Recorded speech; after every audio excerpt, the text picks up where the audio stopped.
de l'utilisation des données autour de transformation de la gouvernance des projets des entreprises et des projets urbains, à la fois sous l'angle de la prise de décision et de la collaboration dans les territoires. Ce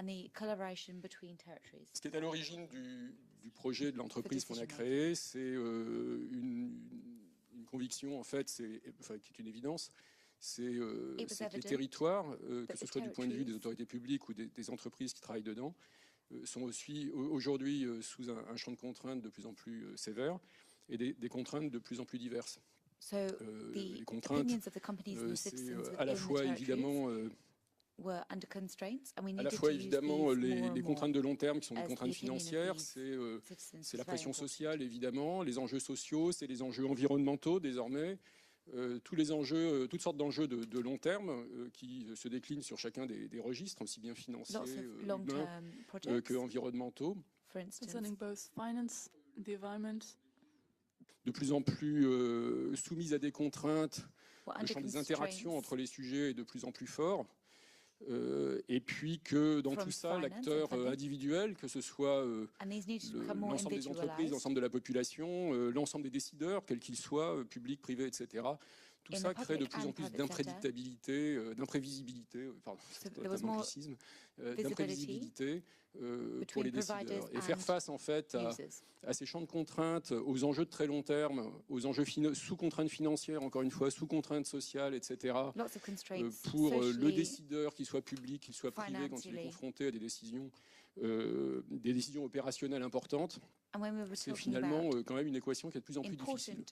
Et on résout difficilement sous Excel, en quelque sorte, le choix des décisions qui sont à prendre d'une façon qui permette de ne pas revenir en arrière avec beaucoup de regrets dans quelques années. Dans les années 70-80, quand on se trompait, la croissance suffisait finalement à résoudre le problème parce qu'on réinvestissait. When we made a mistake in the 60s or 70s, if we made a small mistake, it would quickly get covered by the natural growth of the economy. But nowadays, we can't afford to make mistakes anymore. Aujourd'hui, on est dans des cadres tout à fait différents, en tout cas dans les pays européens. On va trouver des contraintes d'une autre nature dans des pays, là c'est Singapour en l'occurrence, dans des pays à forte expansion, mais à la limite le champ des contraintes n'est pas le même, mais il se pose également d'une façon qui est spectaculaire quand on regarde les enjeux environnementaux des villes chinoises, asiatiques, etc.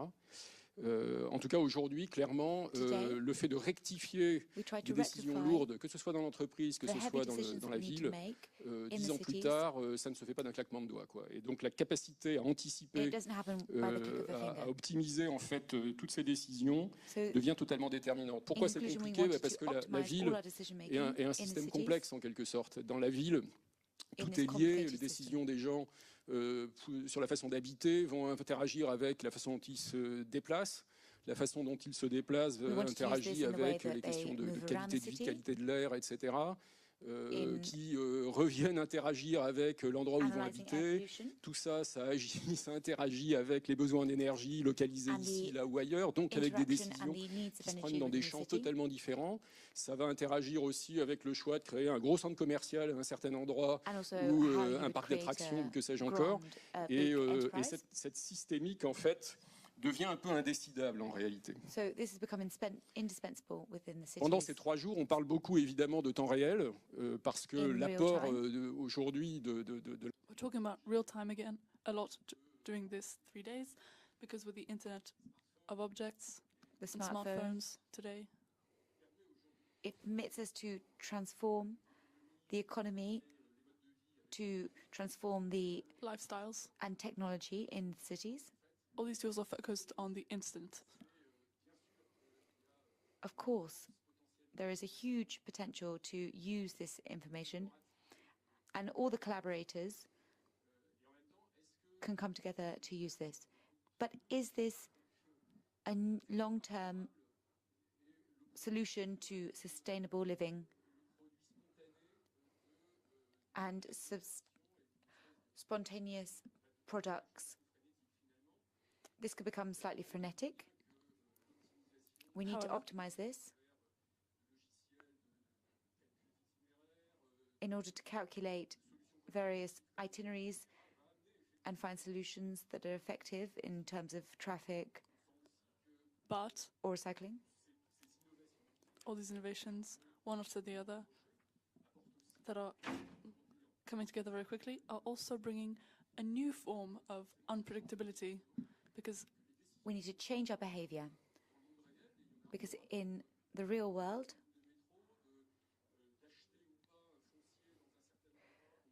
we need to know whether we need to, for instance, buy a product in a certain area or other. All these choices are impacted by the evolution of the new technologies. And this profound transformation is going to happen in real time.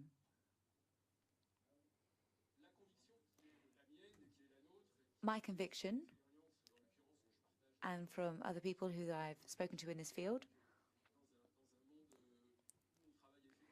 in the world where we work effectively with a city, the world of my clients in some ways,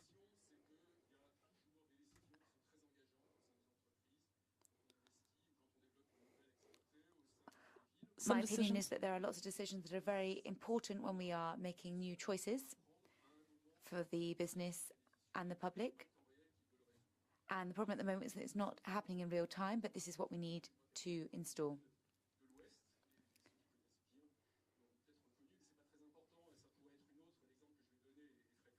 This is an example I'm going to give you now. In the 1990s, the city ended up with 50,000 tons of waste, which it needed to treat. So they decided to create a new treating plant in the suburbs. So they created an infrastructure to treat this waste. So they tried to make long-term projections to know how to invest their money. And they thought that in 25 years they'd have about twice as much waste to deal with as today.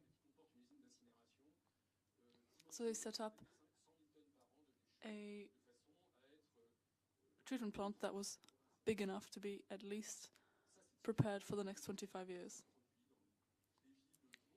This is something that happened in most of the big cities of the world.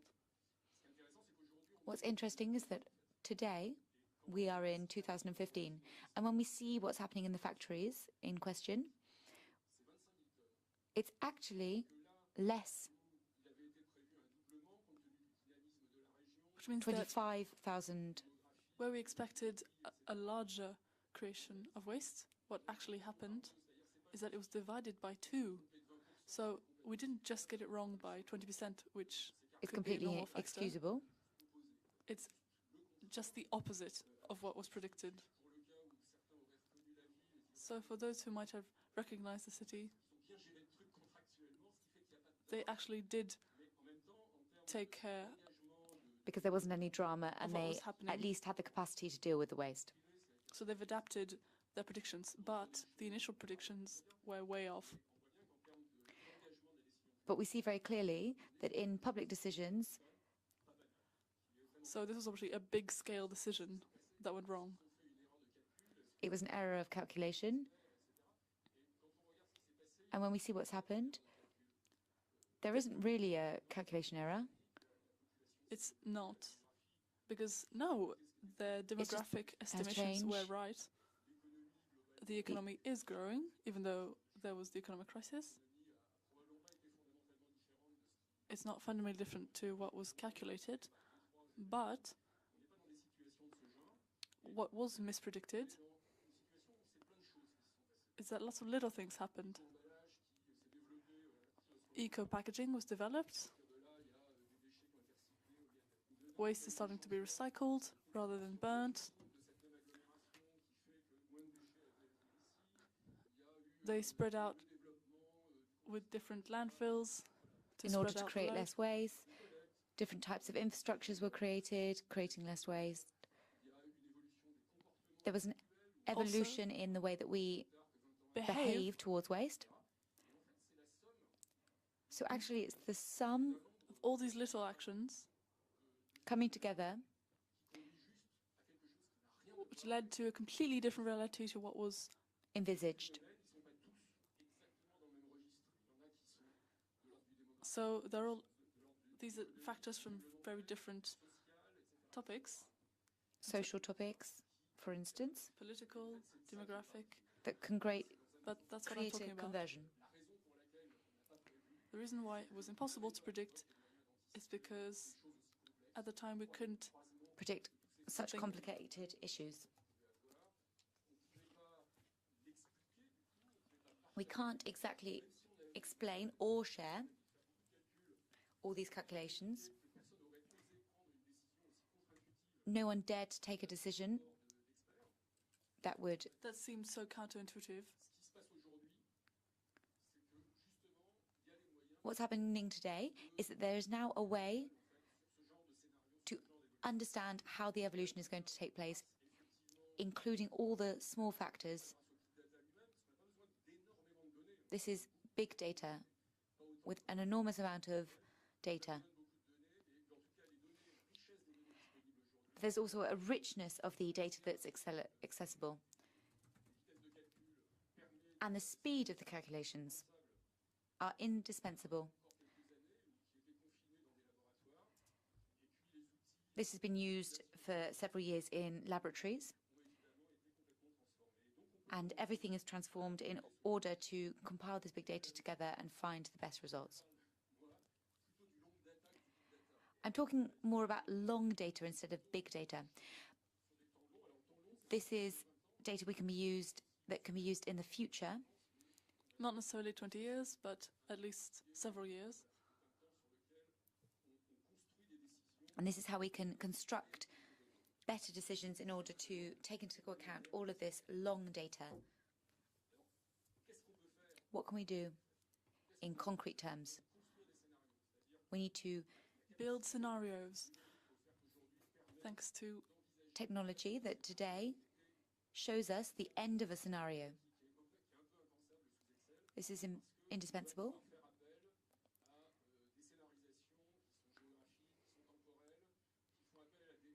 So you can put together lots of different complex factors such as geography, economy evolution, the behavior of the citizens, and explore that we couldn't explore before, that we couldn't foresee. However, sometimes politically it's very difficult.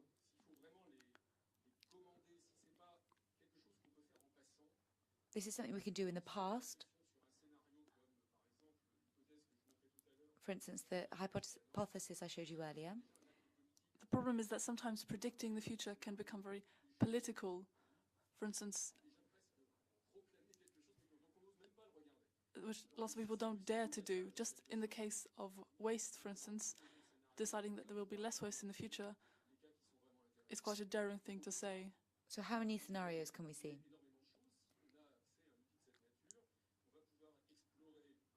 So thanks to this tool, we can explore rather easily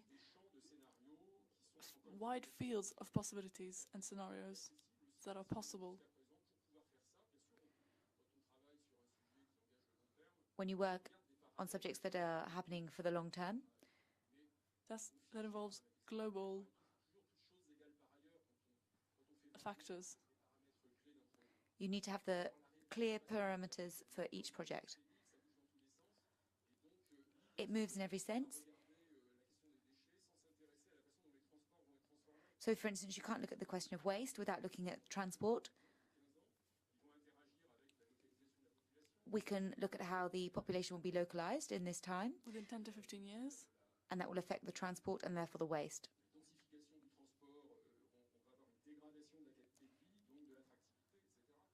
And if there's too much waste, less people are going to come to the town because it'll be less attractive, etc. So the transformation is completely different.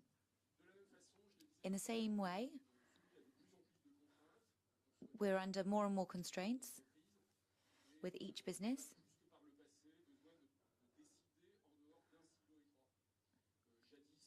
We need to decide out of a single silo. How we can work together in a collectivity on transport.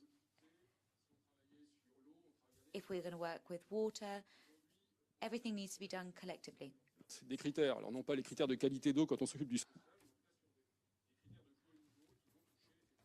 So that we can affect we need to look at criteria that are on different scales and levels, in order to work with all the large companies together, including environmental data. So when companies make decisions, they need to take these indicators into account. The second thing is that in cities that work in very complicated fashions, we need to work together.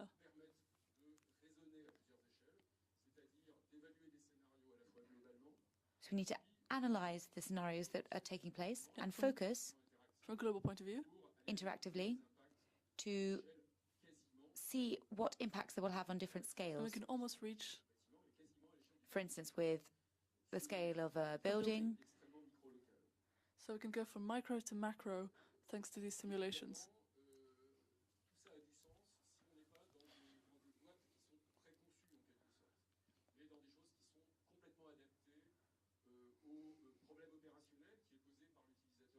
So we're trying to look at infrastructures that will be completely adapted in order to find out which scenarios possibly would happen and how to deal with them when they do. And to adapt to the needs of the future.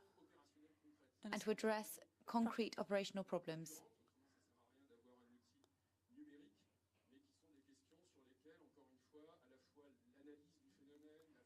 So we need to analyze situations that might happen, and what types of decisions we would take in those. For specialized questions. So then you can compare two scenarios or more with a simulator. And optimize. You can compare the scenarios on different levels. I'm sorry, it's having trouble starting up. Don't worry for the little film. We'll go to the next slide. We're going to compare scenarios that have different forms. This means you can compare them in terms of time. And what we're going to compare? Look at the local impacts and the global impacts. So you can understand scenarios that can happen in your district and small area. Even the more far-fetched scenarios. I'm sorry, the image is supposed to be changing. And this is one of the great interests of people working in trade. Is to find out the consequences that we couldn't predict before, that weren't written in the scenario. As we said earlier, there are things that happen in the future that we just don't see. Disasters locally. When you combine all the different factors, new scenarios can appear. And that's the point of the simulator, thanks to the mass of data that you're using. And calculate this in order to see the impact this would have. I would like to show you this example. For example, with a rebound effect that can happen on traffic near a metro line that was just extended. This was what convinced the Lyon mayor to cancel a metro extension. And this created traffic jams? When he saw that it created traffic problems, which was something that might have sounded counterintuitive and would have been hard to imagine. So they were going to try and create an approach that would help with these situations of congestion. So let me show you, the metro was arriving in the center of town, and all people who were living on the left and who were living in the center of town go by car every day. And so when the metro got there, part of these people chose to stop using their cars and to choose the metro, which is what we've calculated with our simulator. And so this produces an effect which is known by everyone.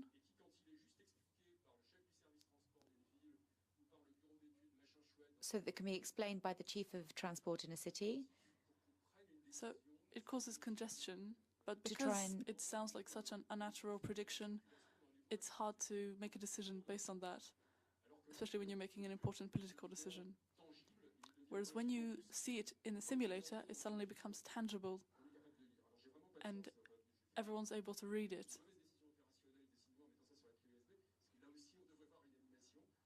Once again, we're supposed to see an animation. I'm sorry that we can't see it. But here's another example. With the previous case. So we can simulate a way of seeing what might happen a natural disaster or a disaster in the future.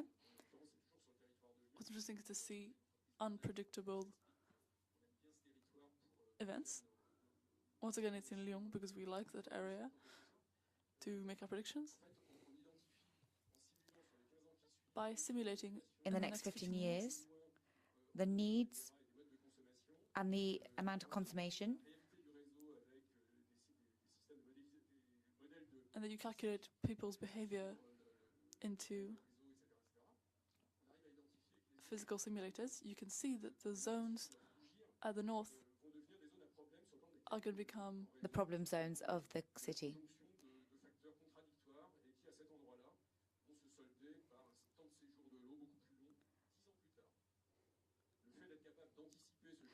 The fact that we are able to realize this means that we can change the circumstances of this area and treat the problem so that they cost less when they happen, instead of finding this in 10 years' time and dealing with it then. These new tools, which we can also use with 3D representation, allows us to communicate with different enterprises and exchange information with the public. And so with 3D representation, we can project data in a 3D sense. Convince people with our scenarios. And also the journalists are very impressed with this. Which we were proud of. So it allows us to communicate on a grander scale with our citizens. With decision makers also. And among the general public, to then justify the political decisions that were being made. In Hong Kong, Lyon, and Paris, an element that is essential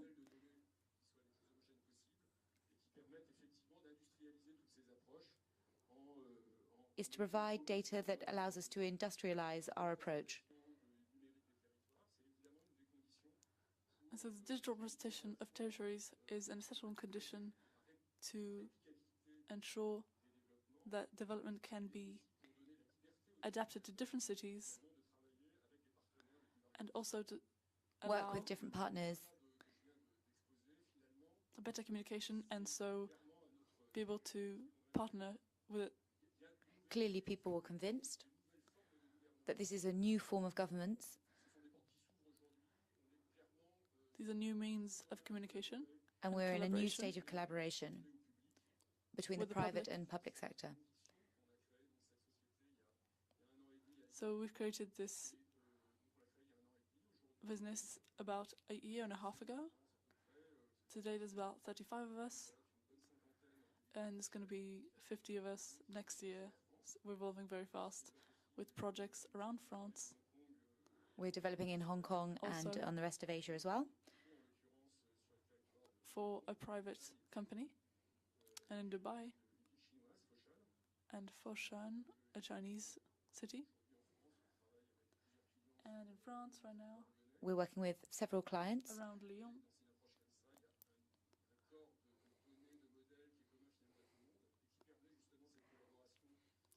And our model allows us to advance collaboration between companies and users. Because we share a common data.